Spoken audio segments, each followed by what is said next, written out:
Recentemente si è costituito l'ATI idrico, giusto? Quindi abbiamo visto l'elezione di Lotà insieme anche ad altri amministratori e stanno portando avanti diciamo alcune tesi, fra cui rivedere anche se ci sono delle penalità che potrebbero indurre diciamo, il gestore a una revoca di questa licenza. Ricordiamo che il gestore è Girgenti Acque, non l'abbiamo nominato, ma è Girgenti Acque. Ecco, secondo lei si potrà arrivare a questa soluzione?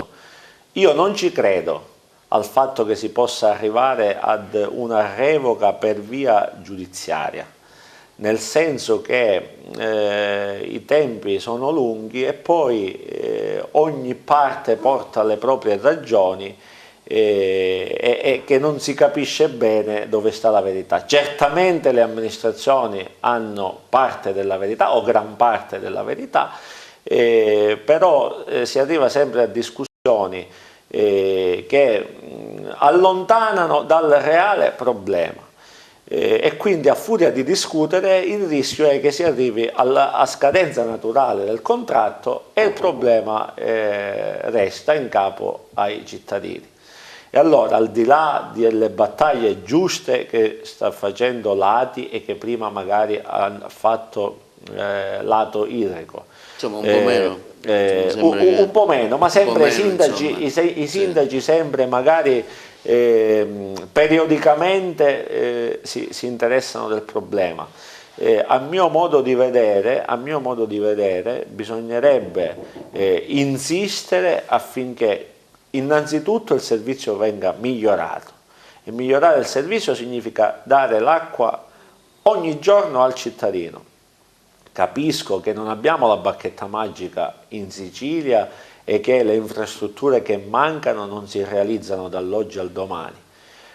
Poi comprendo, e lì bisognerebbe anche intervenire in maniera chiara e forte, che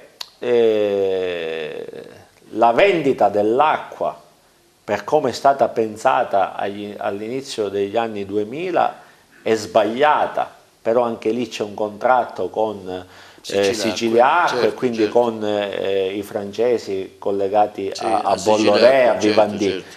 Però è chiaro che non si può lasciare una popolazione, un territorio, io parlo del mio paese, a secco per 9-10 giorni, perché non è da paese civile.